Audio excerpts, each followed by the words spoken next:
Hi, my name is Dee Barr, and I am the author of such psychological thrillers as Expired Listings, Slashing Mona Lisa, and the upcoming domestic suspense thriller, Saving Grace, which is now available on Amazon for pre-order, so please pick up a copy.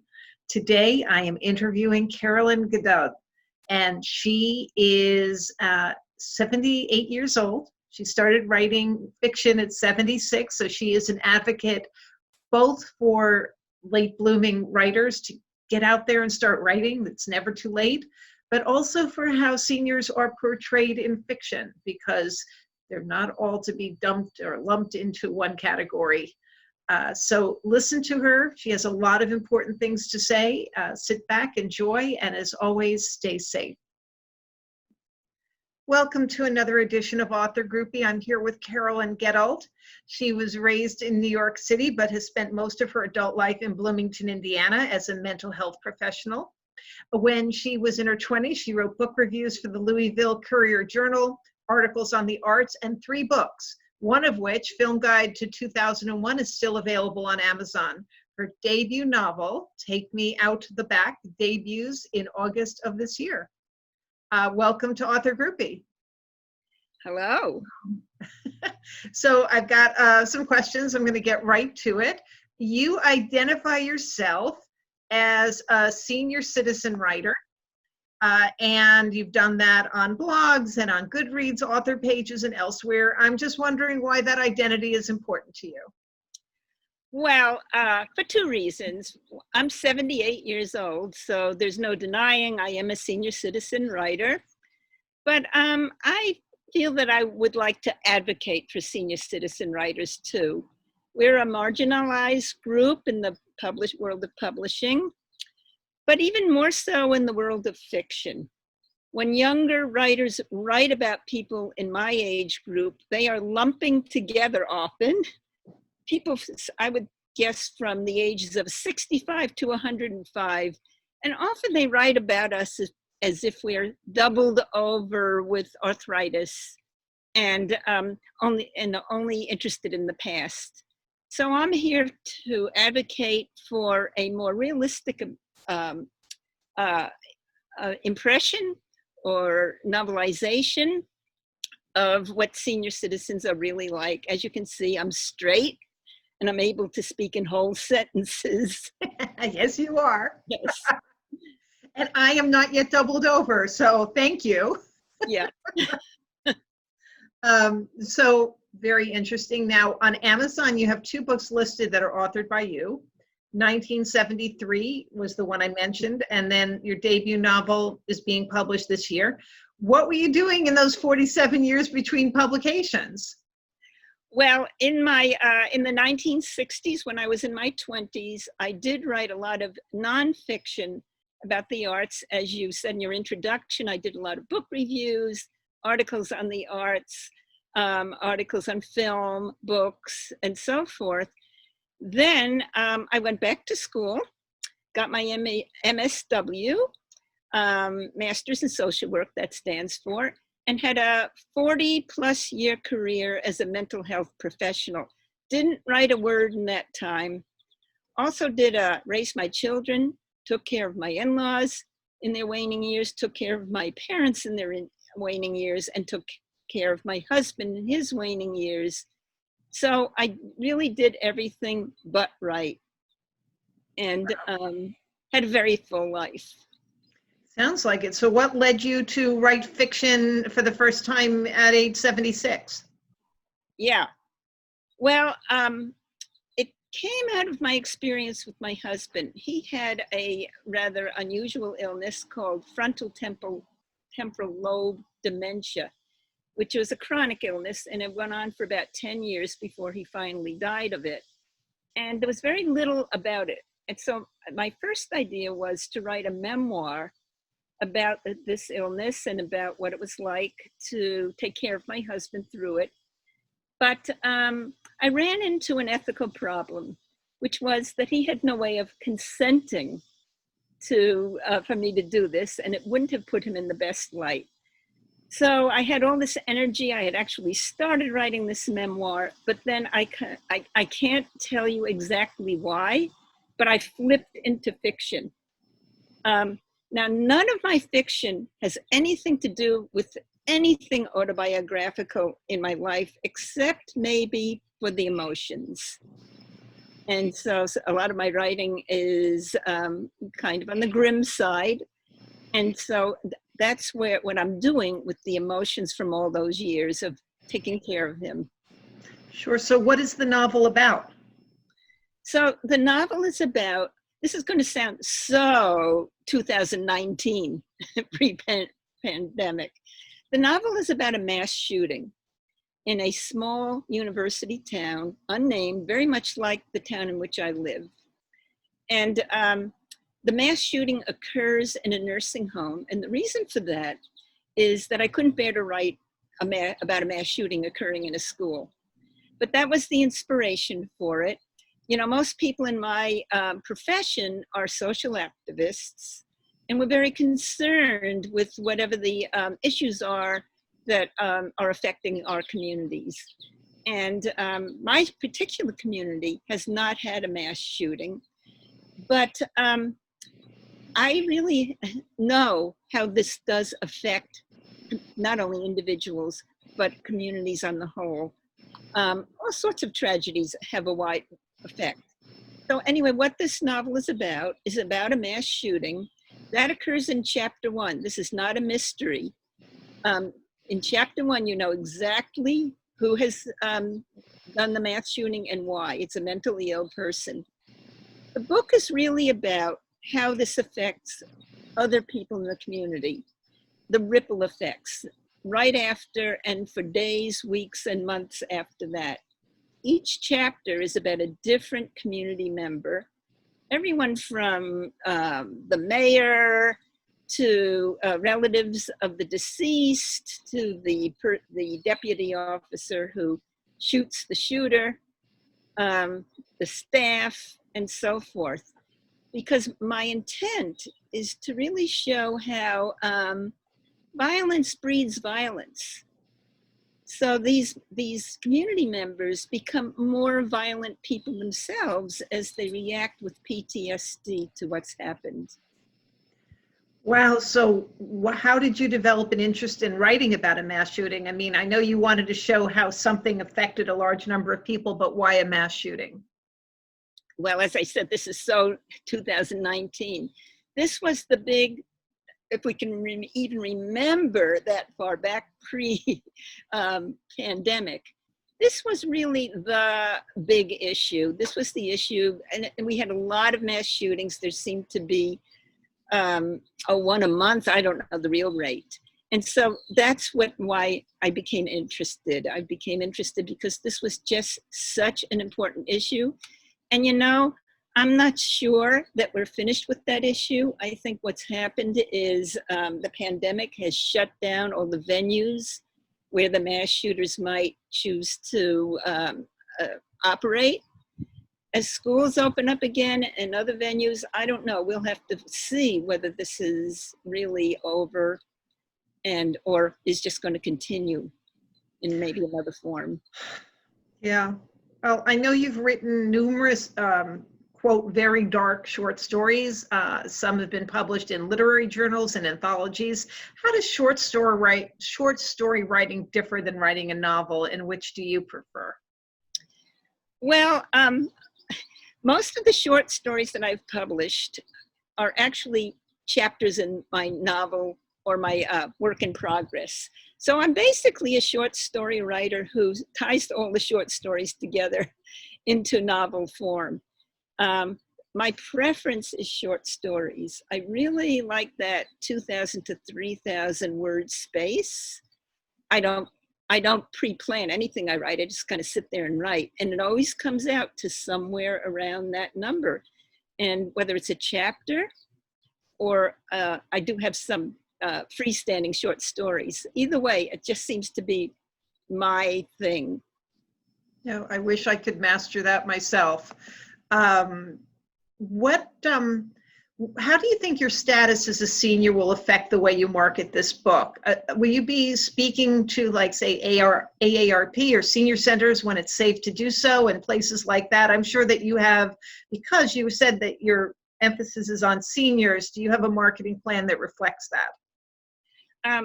Well, I wish I could have a marketing plan. It's kind of hard in this pandemic, but that was my marketing plan, and I hope to be able to use that again. Yes, I would very much like to go to senior centers.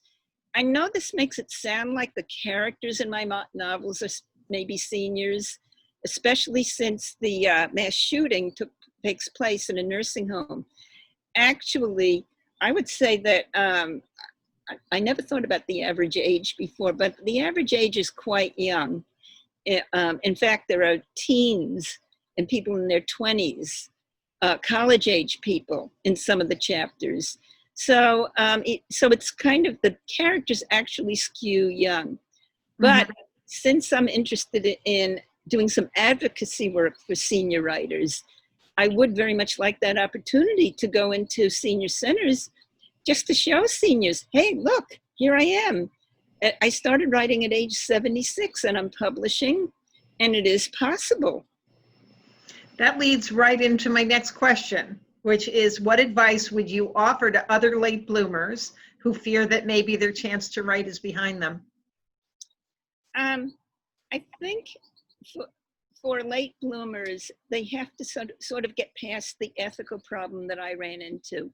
Most late, most late bloomers write memoirs. And if you write a memoir, you may be writing some things that are not so positive about other people. And these other people may have family members, if they're not alive themselves, who would be very hurt. So I'm saying memoirs because I think that's what most senior citizens want to write and have the impulse to write.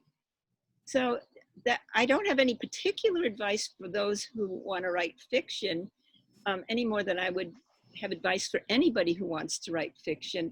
But I think that is sort of an extra challenge for senior writers. So maybe just fictionalize the memoir? Well, that's one way to do it. Now, my choice was to write pure fiction because I couldn't see an ethical way to fictionalize such a personal story as the one I had about my husband. Sure. So tell me, what are you planning to work on next, or what are you working on next? Well, actually, I have a second novel that I would say is 9/10 finished, first draft. Again, I've written it chapter by chapter. Several of the chapters have been published as freestanding stories. And this is a book that, again, takes place in a small university town, unnamed, like the one where I live, and in a commune in the forest that surrounds this town. It takes place over a 35-year period, beginning at the beginning of the 21st century and going ahead to about 2035. And it's about the disappearance of a number of children during that period. It's not a mystery. So the interest is not in who may have done harm to these children. Some of them have been done harm. Some of them have just disappeared because they've been in some sort of accident. Some of them have been kidnapped and are still alive, but they've disappeared. And on the effects on the community of these disappearing children. So again, like in my first novel, I center on what are the effects of the parents? What are the effects on the detectives who have to investigate this? What is the effect on, and the virus comes into this. So yeah, because some of this takes place during present time and then going forward. So how do the effects of the virus interact with the community response to these children who keep disappearing? So go ahead. I'm sorry. Go ahead. No, well, I don't know. Go ahead. You go. I was just going to ask you, since you're writing from this point forward, when does the pandemic end in your book? Well, what I have is a new pandemic that starts up around 2030 called COVID 30. So the pandemic we're in the midst of right now comes to an end when there's a vaccine developed. I don't actually have a story about that, but there's a break. And then the story picks up again in 2030. COVID 30 is a factor. Wow. And then the novel continues on to about 2035. Well, I'm hoping that will be just fiction. Yes. So how would you like to read us a few pages from Take Me Out the Back? Okay, let me show you so you can see the cover. This is what it looks like. Lovely. Kind of ominous cover. Yeah. And so the very first, as I said, the very first chapter is about the shooter. So this is not a mystery. And I'm just going to read you the first page, 2 pages about the shooter. And it contains, the first 2 pages has the setup. So you already can sort of see the pressures on this particular person and why he might become a shooter.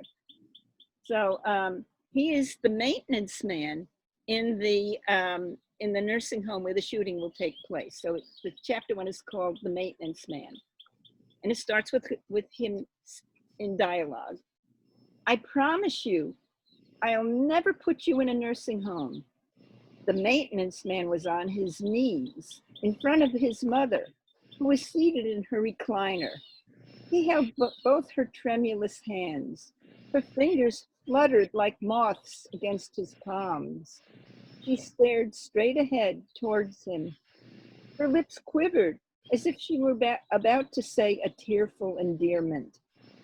He worked at one of the top-rated dementia nursing homes in the state, yet he could not afford the fee for his own mother, herself a victim of Alzheimer's, to be placed there. Not that he would put her there or in any nursing home, even if he could afford it. You took care of your own. Some people just dump their elderly parents anywhere, as long as they do not have to take care of them themselves. As if a fancy place made it okay when it was just plain wrong. His sister, Flo, disagreed about that. She would put their mother into a more affordable facility and even thrust brochures from nursing homes into his hands. But he had power of attorney, not her, so it was his decision. Mom lived at home with him. Flo came over during the day to change Mom's Depends and cook her burgers and chicken noodle soup. He took over as soon as he returned from work, washing the dishes and getting Mom ready for bed. Wake up! Mom doesn't know either of us. She doesn't know where she is or that Dad is dead. She's not there anymore. His sister pointed her finger at him, scolding. How do you know that, Flo? Can you prove Mom doesn't know us? Just because she doesn't speak doesn't mean she can't hear, doesn't mean she can't understand. She has a blank stare. I don't think so. When I talk to her about things, like how my boss gets on me at work, she looks me in the eyes and frowns. Sometimes. I think she's in there. She just has trouble letting us know. She always frowns. You're in denial. She belongs in a nursing home.